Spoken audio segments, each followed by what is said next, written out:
Պարոն Դանիելյան, հարցս ձեզ եմ ուղղում, թերևս լսում եք ձեր իշխանական գործընկերներին, նաև նույն հարցը ուզում եմ ձեզ ուղղել,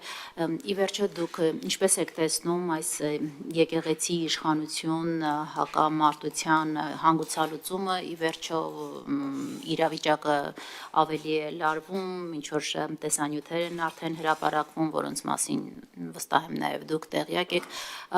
դուք ինչպես եք տեսնում իշխանությունը, օրինակ այդ երկխոսությունը տեսնում է միայն մեկ հարցի շուրջ վեհափառի հեռանալու, որ երկխոսություն, որպեսզի նա շարունակի մնալ, Արթուր Հովհաննիսյանն ասած բացառում է, դուք ինչպես եք տեսնում ի վերջո այս խնդրի հանգուցալուծումը, շնորհակալություն։ Շնորհակալ եմ հարցի համար, հարգելի գործընկերներ, տեսեք, եկեղեցու դեմ արշավը նոր չի սկսվել։ Ես ուզում եմ հիշեցնել, որ 18 թվականից հետո նոր Հայաստան, նոր հայրապետ, այդ ուրեմն, չգիտեմ, այդ արշավը որ կար, հետապնդվում էր կաթողիկոսը, այնուհետև մեր եկեղեցու պատմություն առարկան դպրոցական դասագրքերից հեռացվեց, դրանից հետո առանձին հոգևորականներ թիրախավորվում էին եւ ամենակեղտոտ բառապաշարով հանդես էին գալիս մերձ իշխանական թևի տարբեր ներկայացուցիչներ, բլոգերներ կոչեցյալ, ես չգիտեմ, տարբեր նաև ինչու՞ չէ նաև իշխանական թևի բարձրաստիճան պաշտոնյաներ, եւ այս ամեն ինչը հստակ նաև ուղղորդվում է իշխանությունների կողմից, ինքը նոր չի սկսվել այս ամեն ինչը։ Եվ ես ամիսներ առաջ հարց ու պատասխանի ժամանակ Նիկոլ Փաշինյանին ասացի, որ այդ բոլոր օղակները ուզուրպացնելուց հետո, գիտեք, կենտրոնական ընտրական հանձնաժողով, ֆեդերացիաներ, տարբեր կառույցներ իրենց սրտի մարդկանց նշանակելով այդտեղ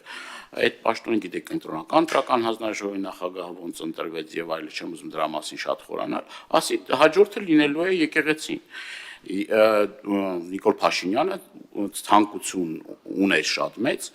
իր սրտի կաթողիկոսի նշանակելու այդ կարևոր չէ, դա կլներ քահանա, դա կլներ ընդհանրապես նպատակը մեկն էր, այդ կառույցը, որ պարբերաբար քննադատում էր իշխանություններին,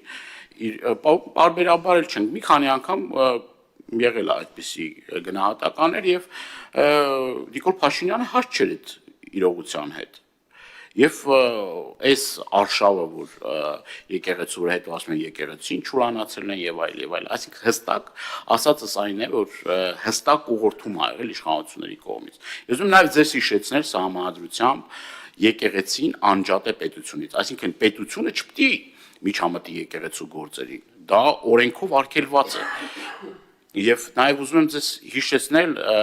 ես նաեւ 2 օր առաջ հայտնի ուրեմն ձայնագրությունները հիշեցրեցի վարչապետին, ինքը սափրվելուց առաջ ինչ էր խոսում եւ սափրվելուց հետո ինչ էր խոսում։ Այսինքն այդ նույն անձնավորությունը ժամանակին ասում էր, որ պետությունը չպետք է խառնվի եկեղեցու գործ։ Ինչ եղավ, որ սկսեց խառնվել եկեղեցու գործերին ու ոչ միայն խառնվել եկեղեցու գործերին, այլ գնաց ավելին, այսինքն եկեղեցին պառակտելու, աղանդ առանձին դարձնելու եւ վերջերս Հովանանքում տեղի ունեցած կարգալույց կահանայի մատուցած ուրեմն պատարակը մասնակցելու վարչական ռեսուրսով մարդկանց բերելու արդեն ակնհայտ է, որ դա ձախողվել է, որովհետև մենք գիտենք, չէ, այդ մարզպետները, վարչական շրջանի ղեկավարները, բոլոր պաշտոնյաները ինչ ճիք ու ջանք են գործադրում, որպեսզի ապահովեն, ասես, այդ մասովկան, այսինքն այդ շոուն կարողանան ապահովել եւ կարգալույց կահանային եկեղեցական կանոններով գնալ պատարակին մասնակցել, դա էլի եկեղեցին թիրախավորելու մի գործիքակազմ է։ Ես նաև ուզում եմ հիշեցնել, որ հենց այդ պահին Արագածոտնի թեմի ուրեմն բարձրաստիճան հոգևորականներ, այդ թվում նաև Հովանանքի խորհրդի ղեկավարը ուրեմն եւ մնացած քահանաներին արգելվեց, որպեսզի մասնակցեն պատարակին։ Այսինքն այդ մարդկանց խոչընդոտում էին Հովանանքում իրենց ծառայությունը մատուցելու այն հոգևորականներին, որոնք որ կարգալույց արված չեն։ Դե այս ամեն ինչից արդեն դուք ձեր հետևությունները արեք, այդ տեսանյութեր կլինի, այլ բաներ կլինի, էլի եկեղեցուն թիրախավորելու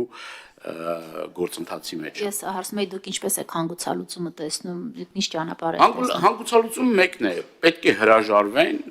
այն քրյորեն, այդ թվում նաև քրյորեն պատժելի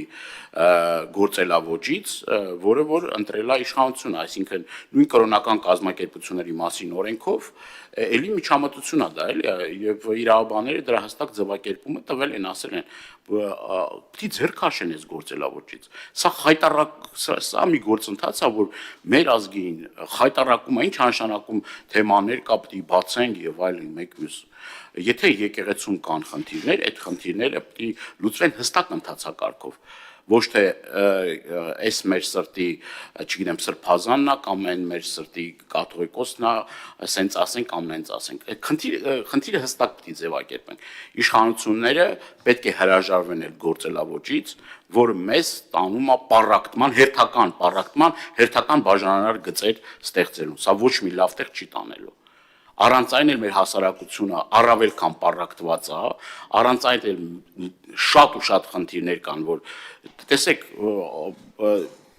ես օրինակ